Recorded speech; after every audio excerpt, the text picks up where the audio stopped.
Vamos meditar um pouco nesta palavra. Neste dia da Ascensão,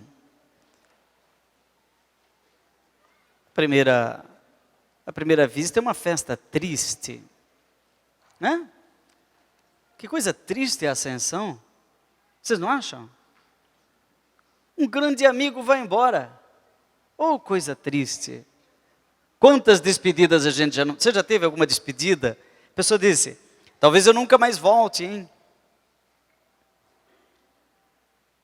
Naquele dia, Jesus levou os discípulos para o lugar da amizade, Betânia, o lugar de tantos encontros com Marta, Maria, Lázaro, seus melhores amigos.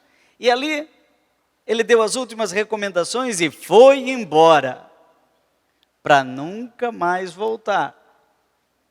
Deixou uma promessa, eu vou voltar, mas até hoje não voltou. Depois daquele dia, ele foi para o céu. O Senhor subiu ao toque da trombeta. Isso também faz a gente pensar uma outra coisa. Que existe um mistério da encarnação. O Verbo se fez carne e habitou no meio de nós. O céu beijou a terra. Mas nunca existiu uma desencarnação. Deus amou com o coração humano, com carne, com sangue, com suor, com lágrima, com abraço, com afeto. Alguns acreditam que Deus se encarna, mas depois se desencarna. O Espiritismo fala desencarnou, não é verdade? Nós não acreditamos nisso. Para nós não há desencarnação, a encarnação é definitiva. E Jesus subiu ao toque da trombeta, levou para o céu o nosso humano coração. Este manso e humilde coração, que aqui amou, abraçou, beijou, tocou e curou, ele volta para o Pai e leva a nossa dimensão humana para a dimensão divina. Esta é a principal comunicação. Esse é o mistério da comunicação, a comunhão entre o céu e a terra, em que Deus se faz tão humano para nos tornar totalmente divinos. Essa é a comunicação, a comunhão. Comunicação é comunhão, é construir pontes, é construir laços, é construir estradas. Tem umas coisas estranhas aqui que acontecem nessa história, não é? Eles estão olhando para o céu, o Senhor vai subindo, e aí aparecem uns homens de branco, eu acho que era o pessoal da Pascom. Não era a Ziza. Era o pessoal da Pascom, da época. Chegou e tocou nele, ei, o que vocês estão olhando para cima? Vai, tem muita coisa para fazer. Ele foi, mas voltará. Agora está na vez da gente, é hora de a gente colocar a mão na massa e mudar a história. Às vezes a gente fica nessa da religião alienada, olhando para cima, não é? Olhando para o céu, o Senhor subiu ao toque das trombetas, mas agora está na nossa vez. De rezar como se tudo dependesse de Deus, mas agir como se tudo dependesse da gente, como dizia Santo Agostinho. Então essa comunhão entre o céu e a terra, não é uma comunhão de resignados, de alienados, que ficam olhando só para o céu, estacionados no louvor e na adoração, mas é de gente revolucionária, capaz de transformar a terra num paraíso, inconformados, porque ainda existe corrupção e pecado aqui. Não nos conformamos. Queremos mudar este mundo. É isso. Quem viu o céu é um perigo, porque quer transformar isso daqui num lugar mais parecido com o céu. Bom, isso lá na primeira leitura é uma situação constrangedora, não é? Fica olhando para o céu, vamos pegar na massa. E eles, então, no Evangelho diz que saem daquele lugar de Betânia, lugar da amizade, e voltam para o templo. Eu chamo a atenção que Jesus não nasceu em Jerusalém, só morreu em Jerusalém, mas nem voltou para o céu em Jerusalém. É como se fosse uma anedota bíblica e sagrada de que a coisa mais importante não acontece na prece, mas na praça. Não acontece no templo, mas na cozinha. Por quê? Zacarias viu um anjo no templo de Jerusalém com incenso, não é? Mas não foi ali o anúncio do nascimento do Messias. Ali nasceu o precursor. E, inclusive, ele não acreditou e no templo ele acabou ficando mudo. Mas Maria, na cozinha de Nazaré, ou sei lá, na sala, em algum lugar da periferia, o Verbo se fez carne e habitou no meio de nós. Na hora de voltar para o céu, de novo ele não escolhe o templo. Ele disse, não saiam de Jerusalém, mas ele saiu. E foi para Betânia, e de novo voltou para o céu da periferia. Então, não pense que as coisas mais importantes acontecem na igreja, no templo, na liturgia e no culto. Tem milagres que acontecem na cozinha. Tem milagres que acontecem lá na sua casa, ali na praça.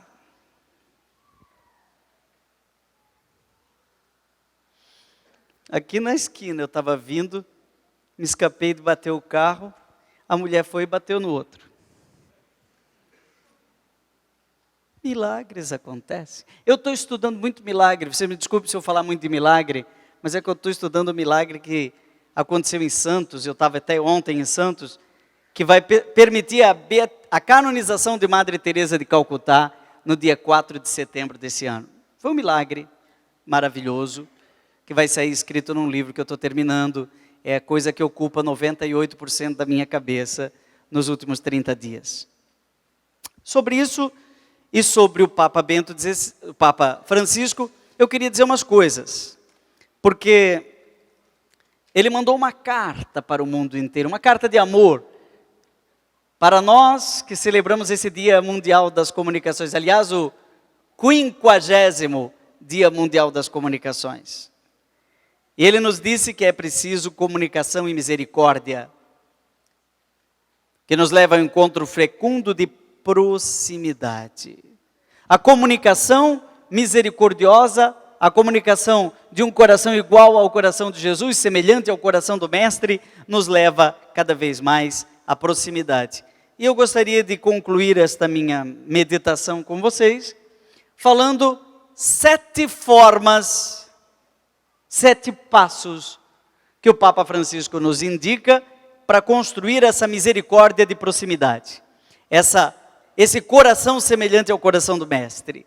Esse coração elevado, esse coração que volta para o Pai. Esse coração que promove o outro, que eleva o outro também.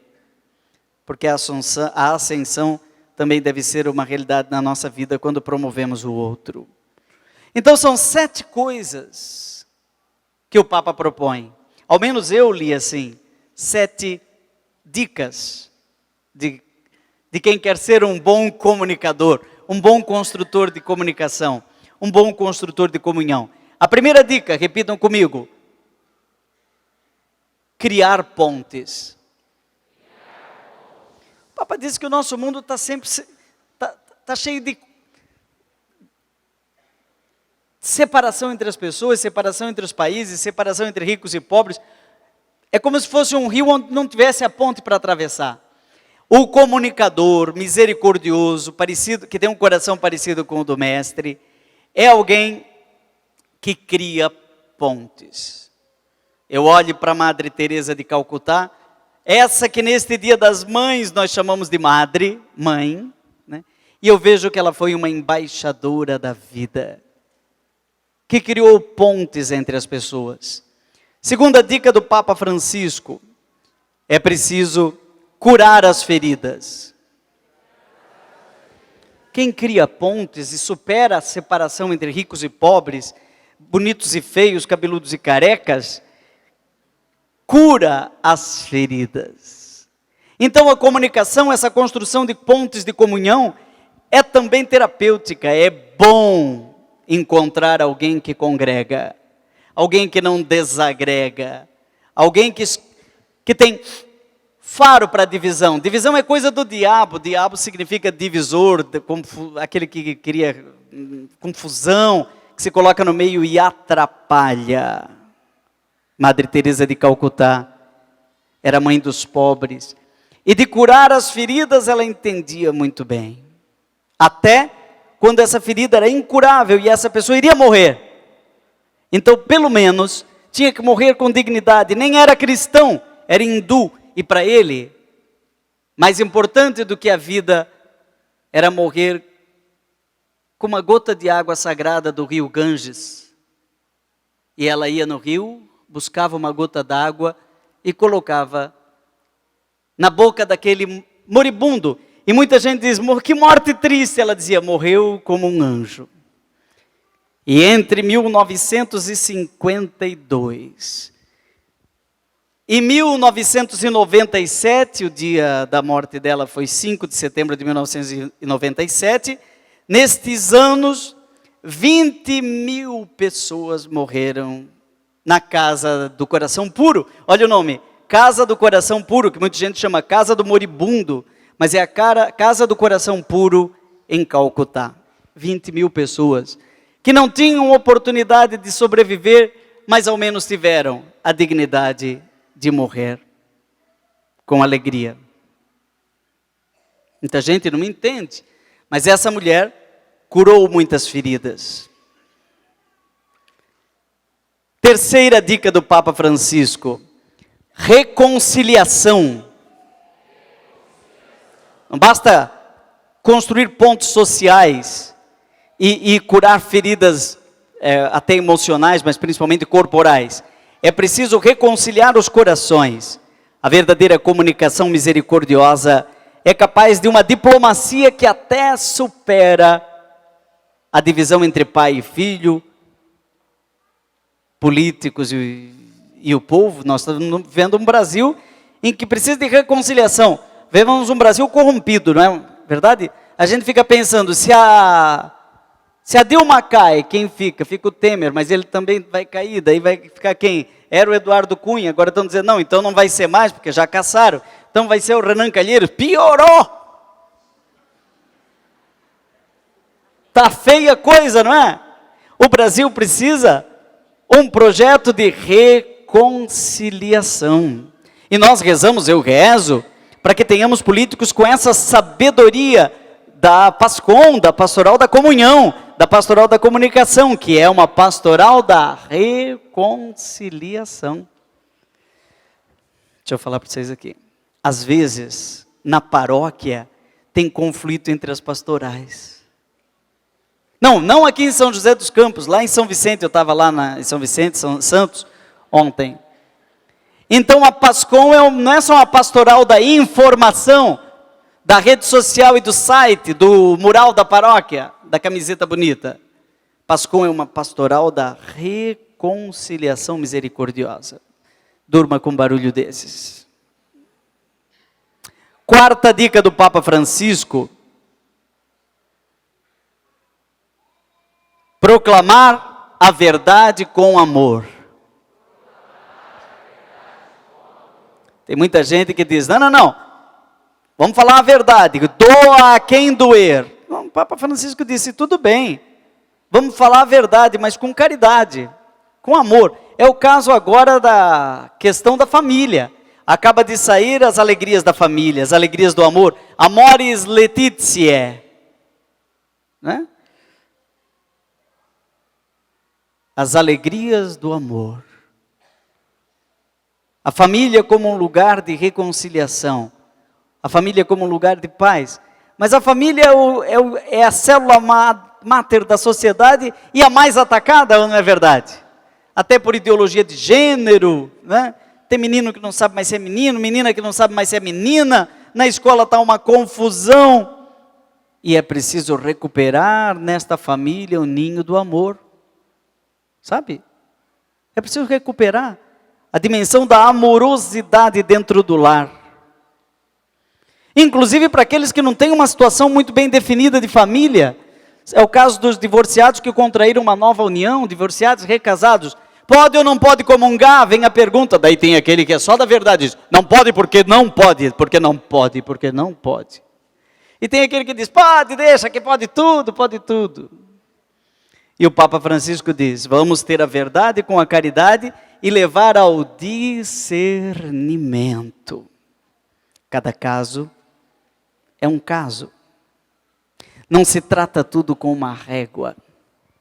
Sexta dica do Papa Francisco, claro, ele tinha que falar isso. Portas abertas. Estamos no ano da misericórdia, já passamos pela porta da misericórdia. O Papa Francisco, estenda a mão para cá assim, fechada. Estenda aqui para mim, fechada assim. Mexa-se. E diga, amar é abrir. Quantos dedos você tem? Pois é, estou publicando um livro agora esse mês, chama Os 5 Segredos do Amor. Que amar é abrir. Mas sobre isso eu venho falar um outro dia, não vou falar hoje sobre os 5 segredos. Fique curioso você. Vai sair daqui a uns dias, já está sendo impresso. Os 5 Segredos do Amor. Vem aqui falar outro dia. Mas amar é abrir. Tem gente que pergunta, o que é o amor? Ah, o amor é um bichinho que dói, dói, dói, que rói, rói, rói. Ah, o amor é gostar, amar é paixão, não amar não é gostar. O amor é um fogo que arde sem se ver, é ferida que dói e não se sente. É um contentamento descontente, tão contrário a si é o mesmo amor. Amar é cuidar, que se ganha em se perder. Portanto, quem ama sabe que na perda de si está a razão do sucesso. Como é que eu vou explicar isso para você?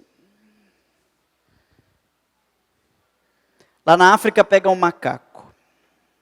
Como?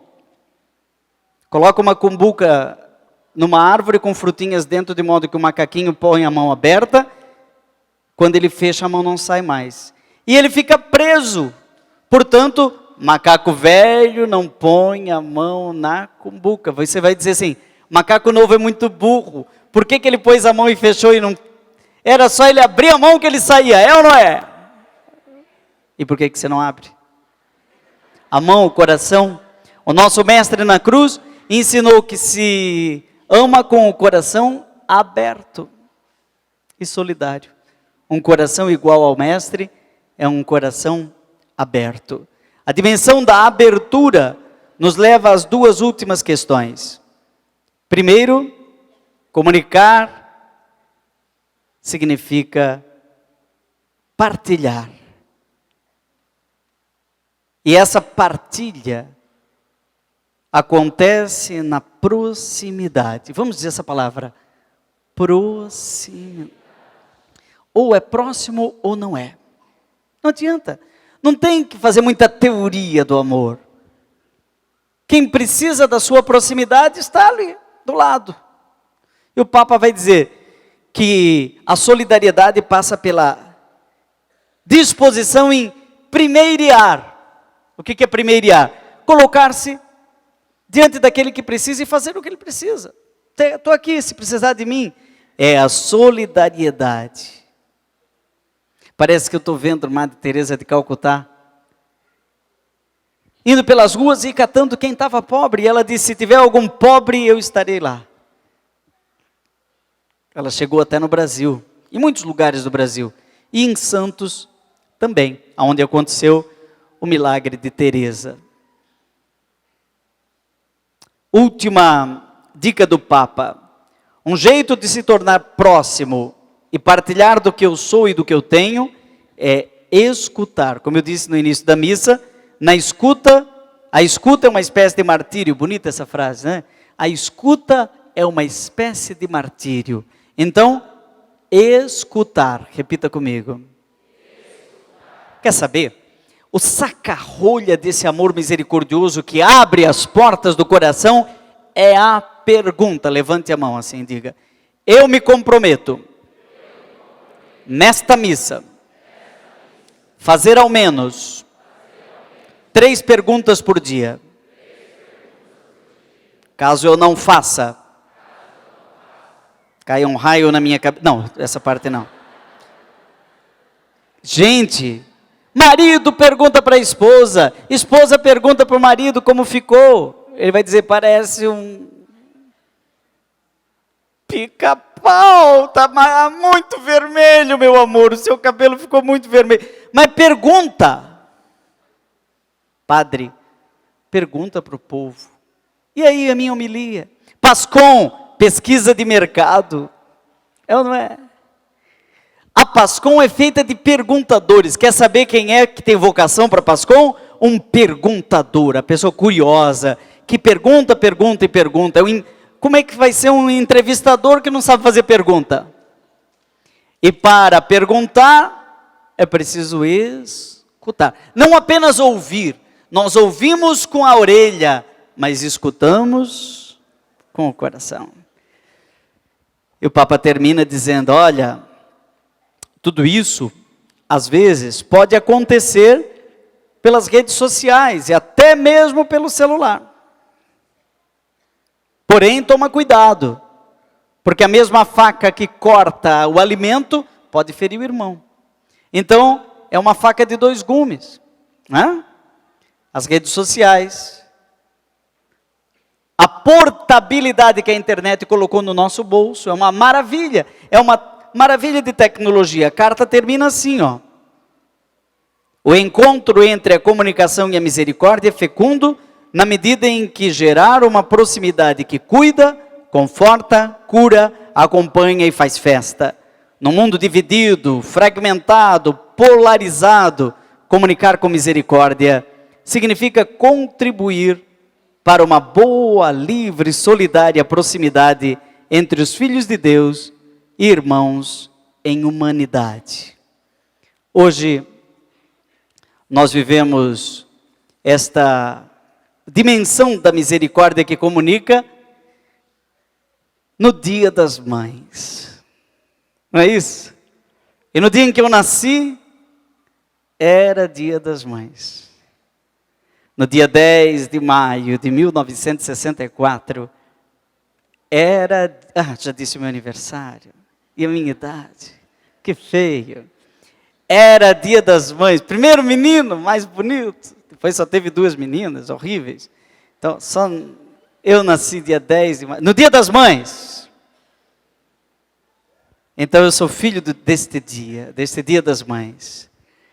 E mãe é assim, ou pelo menos deveria ser. O Papa tem até um lugar aqui em que ele fala isso, né? A mãe tem um coração aberto, teve um ventre aberto, um útero. Nós nascemos de um útero. E a palavra misericórdia significa, em hebraico se diz rahamim, que é útero.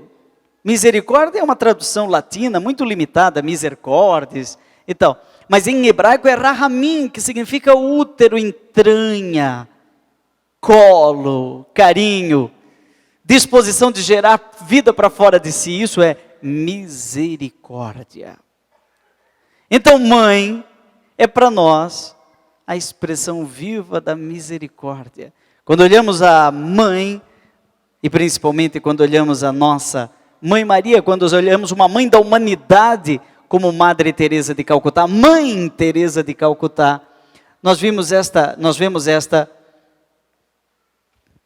misericórdia de Deus estampada, como diz o Padre Zezinho, em cada mulher que a terra criou, um traço de Deus, Maria deixou. Queremos hoje rezar pelas nossas mães. Queremos rezar pelas mulheres que querem ser mães e não conseguem, por algum motivo.